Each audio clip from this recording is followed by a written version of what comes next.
Sa madilim na kabundukan ng Capiz, kumakalat ang kwentong laganap na ang mga nilalang na kumakain ng laman ng tao, mga halimaw na nagkukubli sa anyo ng karaniwang mamamayan. Sa araw, ngunit nagiging mabangis tuwing gabi. Marami ng albularyo ang nagtangkang lumaban, ngunit iisa lang ang kinikilalang pinakamalakas, si Apo Sensyo. Halika, pakinggan mo ang kwento. Sa liblib na baryo ng Panitan, Capiz, may isang albularyo na pinaniniwala ang pinakamalakas sa buong probinsya. Kilala siya bilang Apo Sensyo, isang matandang lalaki na matapang ang tindig, malalim ang tinig at tila may kakayahang huminto ang hangin sa tuwing siya'y bumibigkas ng dasal. Hindi basta-basta ang kanyang kapangyarihan. Sa bawat sulok ng baryo, kapag may nagkakasakit ng biglaan o may nawawala sa 10 oras ng gabi, siya ang unang tinatawag ng mga tao. Ang kanyang pangalan ay parang sandata na pinupukpok laban sa kadiliman. Ngunit sa kabila ng kanyang lakas, alam ni Apo Sensyo na may mas malakas na nilalang na nagkukubli sa dilim ng mga kagubatan ng Capiz. Mga nilalang na matagal nang kinakatakutan, ang mga aswang. Isang gabi, may naganap na kakaiba sa pamilihang bayan. May batang babae na nawawala matapos magsara ang mga tindahan. Ang pangalan niya ay Lira, 9 na taong gulang, anak ng isang tenderang nagbibinta ng gulay. Huling nakita ang bata na naglalaro malapit sa lumang punong balete sa gilid ng pamilihan bago tuluyang mawala na parang bula. Kumalat ang balita. Ang mga tao ay nagtipon-tipon, takot at nanginginig. Aswang na naman to, bulong ng isa. Hindi naligtas ang mga anak natin dito. Dagdag ng isa pa. Agad tinawag si Apo Sensyo. Dumating siya, bitbit ang maliit na sako na puno ng dahon ng agimat, tuyong ugat at bote ng langis na kayang ihanda mula sa noong kabataan niya. Nang dumikit ang kanyang baston sa lupa, tumahimik ang mga tao. Kung aswang ang kumuha, hindi tayo pwedeng magpatumpik-tumpik. Mariing wika ni Apo Sensyo, habang hindi pa sumisikat ang araw, dapat nating mahanapin si Lira. Kasama ang 4 na matatapang na lalaki mula sa baryo, naglakad si Apo Sensyo patungo sa kagubatan, nalagpas pa sa pamilihan. Ang daan ay madalim, tanging ilaw lamang ng lampara at buwan ang nagbibigay ng liwanag. Habang sila'y naglalakad, nararamdaman nilang na malamig ang simoy ng hangin, higit pa pangkaraniwang lamig ng gabi. Ang mga sanga ay tila gumagalaw kahit walang hangin, at sa bawat yapak nila, parang may nakatingin mula sa kadiliman. Isa sa mga kasama ni si Pedro, ang unang nakaramdam ng kakaiba. Apo Sensyo, parang may sumusunod sa atin, mahina niyang bulong.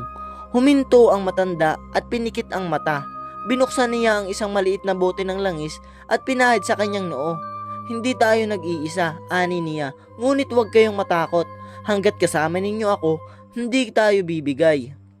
Pagkatapos ay kumuha ng dahon ng bayabas at piniga ito sabay pahid sa bibig ng mga kasama para hindi nila malasahan ang dugo niya. Dagdag niya. Nang makarating sila sa gitna ng kagubatan, may narinig silang malutong na tunog ng buto na parang dinudurog. Pagligo nila, may isang nilalang na nakaupo sa mataas na sanga ng puno. Ang mata nito'y kumikislap na pula at ang bibig ay punong-puno ng sariwang laman na hindi nila mawari kung ano. Aswang! Sigaw ni Pedro, sabay hawak ng bolo. Ngunit bago pa siya makalapit, mabilis na tumalon ang nilalang pababa.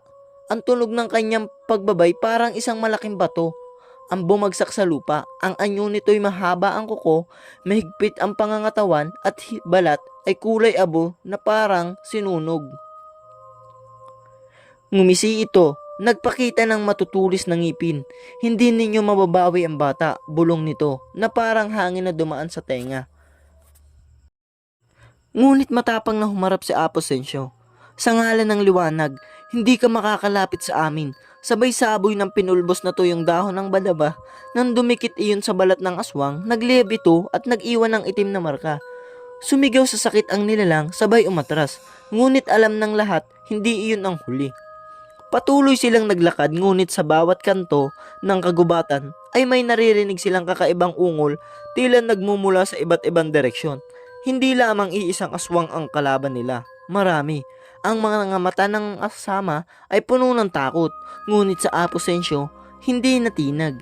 Kinuha niya ang kanyang baston, tinapik sa lupa ng 3 beses at bumigkas ng dasal. Biglang umihip ang hangin at nagliwanag ang dulo ng kanyang baston na parang nagliliyab. Hanggang hindi ko nababawi ang batang iyon, hindi ako titigil, mariing sabi ng albularyo. Sa ilalim ng isang matandang puno, natagpuan nila ang maliit na tsinelas ni Lyra.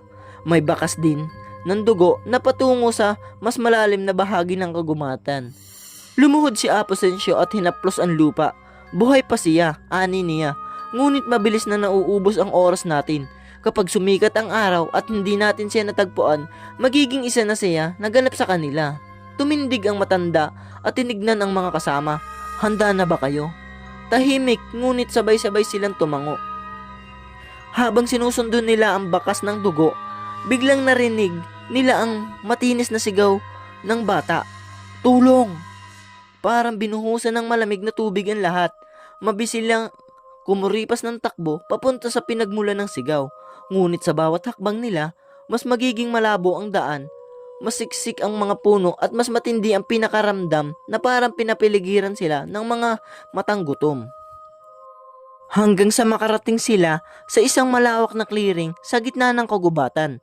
Doon nila nakita isang malaking bato at sa ibabaw nito nakatali si Lyra, umiiyak at nanginginig. Ngunit sa paligid ng clearing, isa-isang naglabasan ang mga aswang, 5, 7, 10, lahat sila'y nakangisi, nakataas ang matutulis na kuko, handa nang umatake. Humakbang si Aposensyo sa gitna, nakataas ang baston. Kung gusto niyo ang bata, kailangan niyo nang dumaan sa akin, sigaw niya. Nagtawanan ang mga aswang, tila nanunukso. Ang isa ay may pinakamahabang kuko at pinakamatingkad na pulang mata ang lumapit. Matagal na kitang pinapanood, Aposensyo, sabi nito. Ngayon, gabi, titigil na ang iyong lakas at ang baryong ito'y magiging amin. Ngunit hindi umatras ang albularyo. Bagkus, mas mahigpit niyang hinawakan ang kanyang baston. Ako ang huling pader na hindi niyo malalampasan.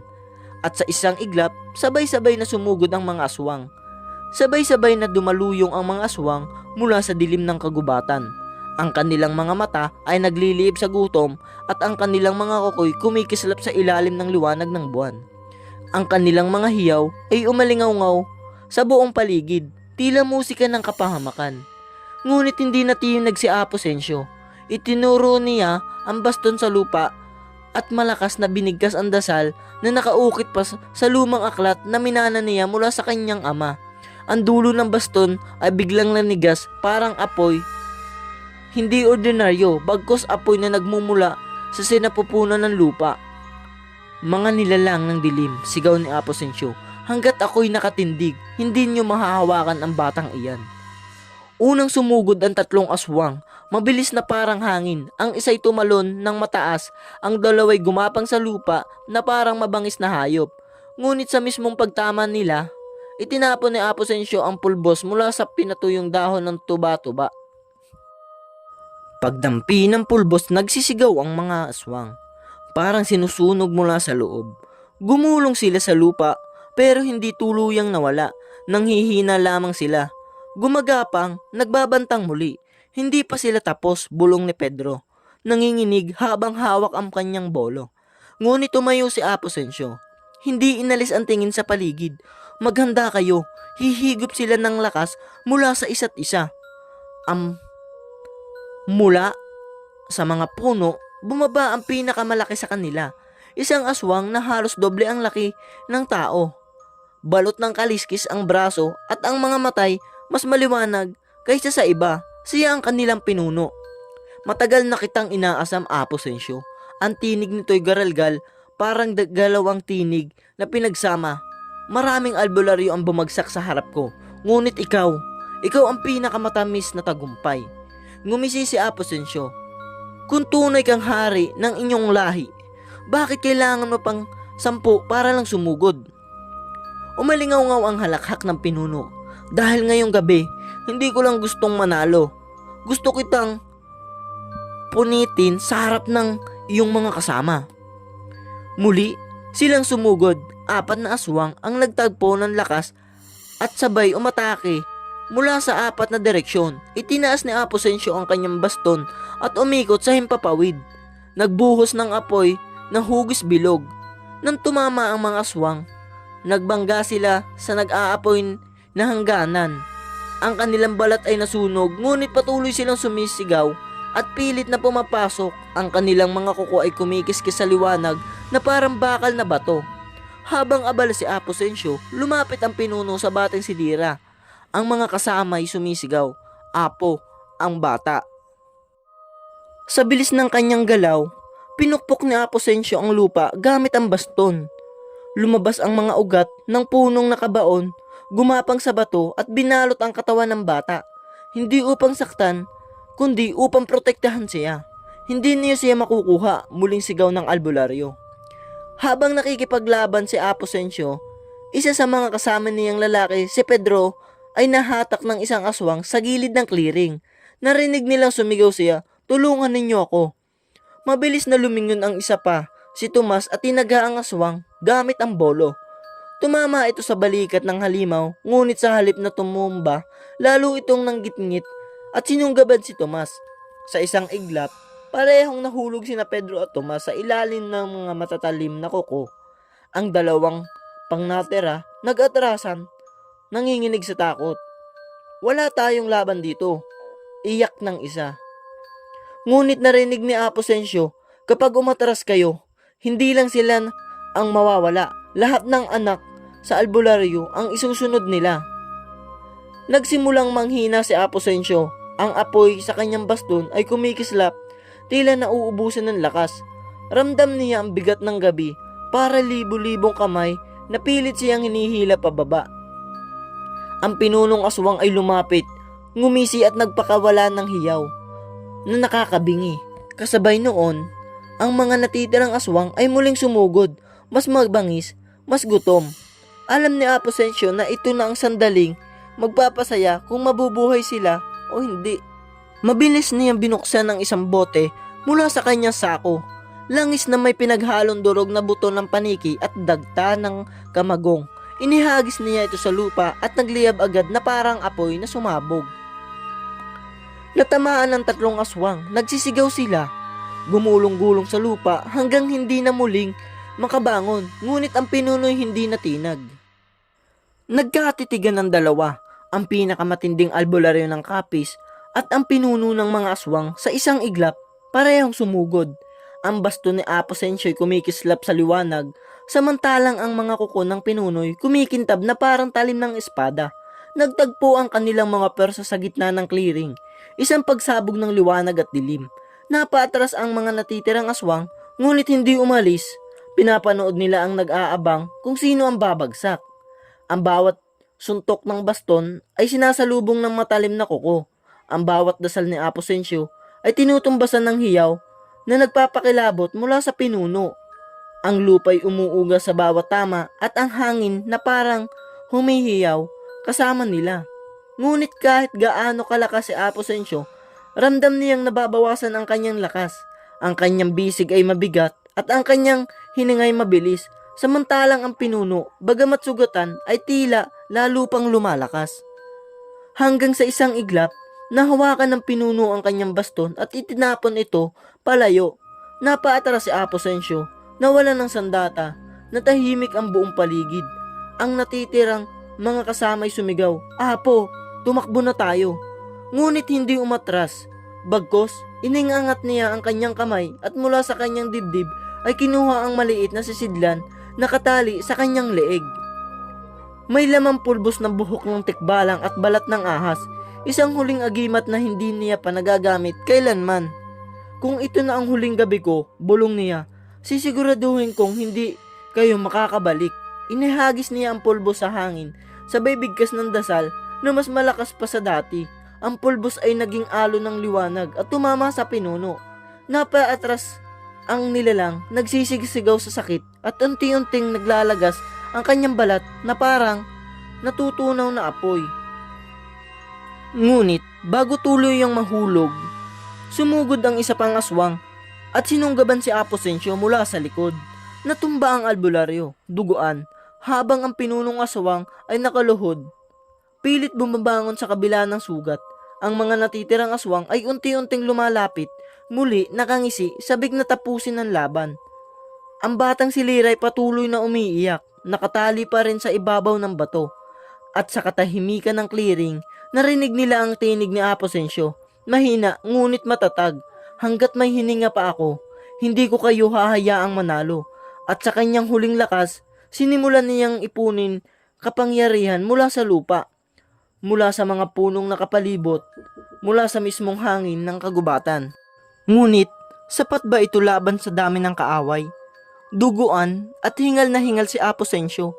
Ang mga mata ng mga aswang ay kumikislap habang dahang-dahang pumapalibot sa kanya. Ang pinuno, bagamat sugatan at halos natutunaw ang balat, ay nakangisi pa rin. Tila ba mas nagagalak pa sa pagdurusa ng albularyo. Lakas mo'y nauubos na garalgal na bulong ng pinuno. Kapag ikaw ay bumagsak, ang lahat ng tao sa baryo ay magiging pagkaamin naming lahat. Ngunit, kahit nakaluhod si Apo, mahigpit ang hawak sa maliit na sisidlan sa kanyang liig. Huminga siya ng malalim at muling tumayo. Bagamat, nanginginig ang kanyang mga tuhod, hindi kayo magwawagi, ani niya. Dahil hindi lamang ako ang lumalaban, kundi ang mismong lupa ng kapis na inyong binabastos. Mula sa kanyang sako, inilabas niya ang isang patalim na yari sa lumang bakal na minana pa sa kanyang mga lolo. Pinilas niya ang balat ng kanyang palad at mula sa sugat ay tumulo ang dugo sa lupa. Nagugat ang dugo at kumalat sa paligid na para bang buhay ang mismong lupa na tinamaan nito. Kasabay noon, binigkas niya ang isa sa mga pinakamatinding dasal na matagal na niyang iniingatan, ang ritual ng apoy at dugo. Isang dasal na hindi niya kailanman ginamit dahil maaari rin itong kumain sa sariling lakas ng gumagamit. Nang matapos ang unang linya ng kanyang orasyon, biglang nagliyab ang lupa sa paligid.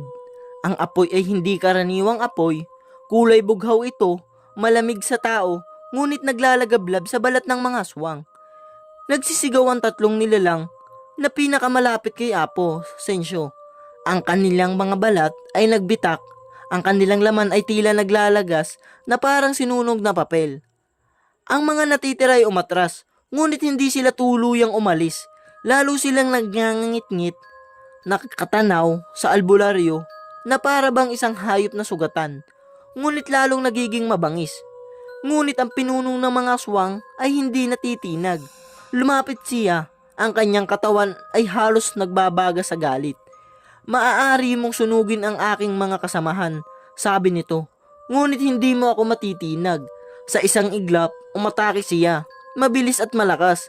Ang bawat galaw ng kanyang mga kamay na puno ng kuko, pilit saluhin ni Aposensyo.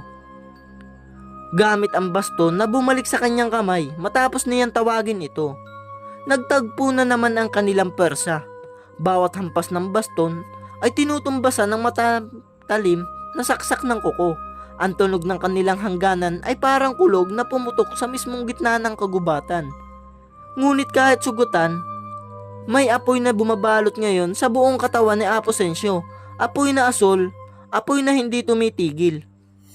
Habang nagaganap ang matinding sagupaan, isa sa natitirang kasama ni Aposensyo, si Marcos, ay biglang lumapit sa kanyang mga kamay. Mahigpit niyang hawak ang isang grapon ng langis na ibinigay ni Aposensyo bago pa magsimula ang laban. Para sa bata, para sa baryo, sigaw ni Marcos, sabay saboy ng langis sa dalawang aswang na lalapit kay Lira. Nagliyab agad ang mga ito, sumisigaw sa sakit bago tuluyang bumagsak, ngunit kapalit nito, sinunggaban si Marcos ng isa pang aswang at pinilis ang kanyang dibdib. Bago tuluyang mawalan ng buhay si Marcos, nakangiti siya kay Aposensyo. Tapusin mo sila, Apo. Lalong nagliyab ang mata ng albularyo. Hindi masasayang ang inyong sakripisyo. Muling binigkas ni Aposensyo ang huling bahagi ng ritual ng apoy at dugo. Mula sa kanyang sugatang palad, bumalot ang dugo sa baston. Nang sila'y muling hinampas, hindi lamang apoy ang lumabas, isang liwanag na parang kidlat ang tumama sa pinunong aswang. Ang buong clearing ay nagyanig at ang lupa'y nagbitak. Tumilapon ang pinuno. Nagpagulong-gulong, ngunit muli itong tumindig. Bagamat halos wala ng balat at ang laman ay naglalagas, nanatili pa rin itong nakangisi. Hindi mo ako kayang patayin, matanda, sigaw nito. Ako'y pinanganak mula sa gabi. Hanggat may dilim, ako'y babalik. Ngunit sumagot si Aposensyo nang may tapang, kung galing ka sa dilim, ako ang apoy na wawasak sa iyo. Tinusok ni Aposensyo ang baston sa lupa. Biglang umusbong ang mga ugat mula sa paligid. Ugat ng apoy, ang kulay. Gumagapang ito patungo sa mga natitirang aswang. Binalot sila isa-isa. Silang nagliyab hanggang sa hindi sila muling makagalaw. Nagsisigawan ang mga nilalang. Nagkikisay habang tinutupok ng bughaw na apoy. Ang kanilang mga hiyaw ay naglaho sa gabi, parang daang-daang halimaw na sabay-sabay na umiiyak. Ngunit ang pinuno'y nakatayo pa rin. Humahagik-hik sa kabila ng apoy. Lumapit siya kay Aposensyo. Halos walang laman, kundi buto ng galit. Alam ni Aposensyo na hindi sapat ang ritual ng apoy at dugo. May isa pa siyang tinatagong dasal. Isang ritual na ipinagbabawal dahil kapalit nito ay mismong lakas ng gumagamit ang pagpupusok ng kalikasan. Isinandal niya ang baston sa kaniyang dibdib at sa huling lakas ay binigkas ang mga salitang matagal na niyang iniiwasan. Biglang umingay ang buong kagubatan. Ang mga puno'y tila umiyak, ang lupa'y umuga at mula sa himpapawid ay nagbukas ang apoy na kulay bughaw. Natamaan ng pinuno. Sa wakas, nararamdaman nito ang sakit na hindi nito kayang tiisin. Ang kanyang katawan ay nagdudurog-durog at ang kanyang mga sigaw ay umaalingaw-ngaw hanggang sa wala nang natira kundi abo. Ngunit kasabay nito, bumagsak din si Aposensyo. Ang kanyang katawan ay nanginginig, ang kanyang balat ay namumutla at ang kanyang hininga halos wala na. Apo, sigaw ng natitirang kasama. Ngunit ngumiti si Aposensyo kahit duguan. Nagawa ko ang nararapat. Ligtas na ang bata, ligtas na ang baryo. Tumingin siya kay Lyra na ngayon ay malaya sa pagkakatali. Umiiyak ang bata, ngunit mabilis na lumapit sa kanya. Apo, huwag mo akong iwan. Hinaplos niya ang ulo ng bata. Hindi pa tapos ang lahat. Ngunit kailangan mong maging matapang dahil babalik sila. Biglang dumampi ang malamig na hangin at mula sa malayo, maririnig ang mga pagaspas ng pakpak. Mahaba, malakas at marami kaysa kanina. Nanginginig ang natitirang kasama. Apo, marami pa silang dumadating. Tumikhim si Aposensyo. Pilit tumayo, kahit halos wala ng lakas, itinukod niya muli ang kanyang baston at muling naningkas ang apoy, bagamat mas mahina sa kaysa dati. Kung darating pa sila, haharapin ko pa rin. At sa kalangitan, nagsimulang lumitaw ang dose-dosenang nilalang na may malalapad na pakpak, dumarapaw patungo sa kanila. Ngunit sa Aposensyo, kung ito ang huling gabi ko, gagawin kong pinakamapait na gabi ng inyong lahi. Mula sa langit, nagsidatingan ang dose-dosenang aswang, ang kanilang mga pakpak ay umuugong na parang bagyong papalapit. At ang kanilang matay, naglilihib sa gutom. Ang buong kagubatan ay puno ng sigaw at alingaw-ngaw ng mga ito. Nakasandal si Aposensyo sa kanyang baston, halos hindi na makatayo. Ang kanyang katawan ay sugatan. Ang kanyang dugo'y patuloy na tumutulo, ngunit hindi natitinig ang kanyang mga mata. Lyra, lumapit ka rito, utos niya. Ang bata'y umiiyak, ngunit matapang. Kaya, kumapit sa kalaylayan ng damit ng albularyo. Ang natitirang kasama ay nanginginig, hawak-hawak ang natitirang mga bote ng langis at asin. Napakarami nila, Apo, bulong ng kasama. Hindi na natin kakayanin. Ngumiti si Aposensyo. Ang labi niya ay duguan. Hanggat may hininga ako, walang sino man sa kanila ang makakapasok sa baryo. Muling inilabas ni Aposensyo ang sisidlan na nakasabit sa kanyang leeg. Kanina ginamit niya na ito sa ritual ng apoy at dugo. Ngunit ngayon ay bubuksan niya ang nakatago pa roon. Isang maliit na papel na lumang-luma na kulay dilaw at halos nadudurog sa tagal. Ito ang orasyon, tinuturing na pinagbabawal ng mga pinuno. Ang tawag dito ay sagradong pagwawakas, isang dasal na kayang ubusin ang buong hukbo ng kasamaan, ngunit kapalit nito ay mismong buhay na gumagamit. Inangaat na Aposensyo ang papel at ibinulsa ito sa kanyang dibdib. Kung ito ang tadhana ko, tatanggapin ko. Pero sa ilalim ng aking dugo, wala ng batang kukunin pa ang kanilang lahi. Sumugod ang unang alo ng mga aswang. Ang ilan ay bumagsak mula sa mga puno. Ang ilan ay diretsyong lumipad pababa. Ang mga kuko at ngipin nila ay kumikislap sa ilalim ng buwan. Inihagis ng kasama ni Aposensyo ang natitirang bote ng langis at asin. 2 ang nasunog, 3 ang nalatag ng apoy sa lupa, ngunit 10 ang pumalit. Apo, sigaw ng kasama, hindi na natin kaya. Ngunit bago pa sila maabot ng mga halimaw, tinukod ni Aposensyo ang baston sa lupa at sinimulan ang pagbigkas ng sagradong dasal. Habang nagsasalita si Aposensyo, lumindol ang lupa. Ang mga ugat ng punong kahoy ay gumapang palabas, bumalot sa mga paa ng mga aswang, sabay ito, sumiklab ang apoy na kulay bughaw. Umakyat mula sa lupa at tumutupok sa mga nahuli ng mga ugat. Nagsisigawan ang mga halimaw. Ang ilan ay nadurog sa ilalim ng bigat ng gumagalaw na lupa.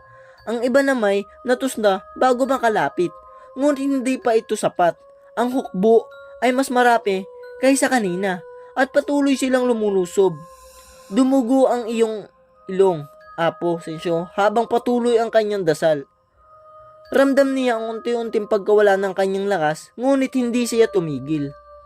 Mula sa gitna ng hukbo, lumitaw ang bagong pinuno. Mas malaki ito kaysa sa lahat ng naunang aswang. Ang kanyang mga pakpak ay 3 ulit na mas malapad at ang kanyang mga kuko ay parang sandata na yari sa bakal. Matanda, sigaw nito. Ang boses ay parang kulog. Hanggat buhay ako, walang dasal ang makakatapos sa aming lahi. Lumipad ito pababa at sumugod kay Aposensyo. Ngunit bago pa siya maabot, binuhos ng albularyo ang huling bahagi ng kanyang lakas sa baston.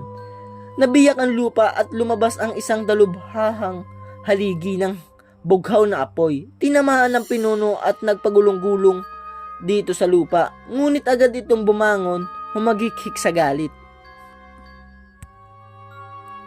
Apo, tatakbo na tayo, sigaw ng kanyang kasama, ngunit umaling si Aposensyo. Kung tatakbo tayo lahat, sila'y susugod sa baryo. Hindi ako papayag. Huminga siya ng malalim at iniitaas ang baston. Ang dugo mula sa kanyang sugat ay bumalot dito at ang bughaw na apoy ay naging mas maliwanag kaysa sa buwan. Sumugod muli ang pinuno sa huling sandali. Sinalubong ito ni Aposensyo ng buong lakas. Nagtagpo ang kuko ng halimaw at ang baston ng albularyo. Ang sagupaan ay nagdulot ng pagsabog ng liwanag na nagpagising sa buong kagubatan. Ang mga puno ay yumanig, ang lupa ay nabiyak at ang mga aswang sa paligid ay natupok ng apoy na lumawak mula sa kanilang banggaan. Kasabay ng pagbagsak ng pinuno, bumagsak din si Aposensyo. Ang kanyang katawan ay halos wala ng lakas, ngunit nangakiti siya habang pinagmamasdan ng abo ng halimaw na unti-unting nilalamon ng hangin. Lira, bulong niya, tapos na. Lumapit ang bata at niyakap siya, umiiyak. Apo, huwag mo akong iiwan. Ngunit mahina niyang hinaplos ang buhok ng bata. Kapag ako'y nawala, dalhin mo ang apoy na ito sa iyong puso. Huwag mo hahayaang bumalik sila. Ikaw ang susunod na tagapagtanggol. At sa huling oras ng kanyang buhay, tuluyan niyang winakasan ang dasal. Ang natitirang aswang na nasa kalangitan ay nagliliyab isa-isa hanggang sa wala nang natira kundi usok at abo. Kinabukasan, nakita ng buong baryo ang nasunog na bahagi ng kagubatan. Ang mga tao'y nagtaka, ngunit mabilis silang lumapit nang makita si Lira at ang natitirang kasama na nagdadala sa katawan ni Aposensyo. Si Aposensyo, umiiyak ang kasama. Inialay niya ang lahat para sa atin. Nagluksa ang buong baryo, ngunit sa gitna ng kanilang kalungkutan, dama nila ang kapayapaan. Wala na ang mga sigaw ng halimaw, wala nang pagnanakaw ng mga bata. Si Lyra, bagamat bata pa, ay tumayo sa gitna ng mga tao. Si Apo ay nagbuwis ng buhay para sa atin. Hindi siya mawawala dahil ang kanyang tapang ay nananatili sa bawat isa sa atin. Sa gabi, habang ang lahat ay tahimik, tumingala si Lyra sa kalangitan. At sa di kalayuan, isang maliit na ningas ng bughaw ang lumitaw sa hangin. Isang apoy na hindi nauupos, nakabitin sa ibabaw ng baryo. Alam niya kung kanino ito galing. Ngumiti siya sa kabila ng kanyang mga luha. Salamat, Apo. At mula noon, wala nang sino man sa baryo ang muling ginambala ng mga aswang. Ngunit ang kwento ni Apo Sensyo, ang pinakamalakas na albularyo sa Capiz, ay patuloy na isinasalaysay bilang paalala na ang tunay na lakas ay hindi galing sa dasal lamang, kundi sa sakripisyo handang gawin para sa bayan.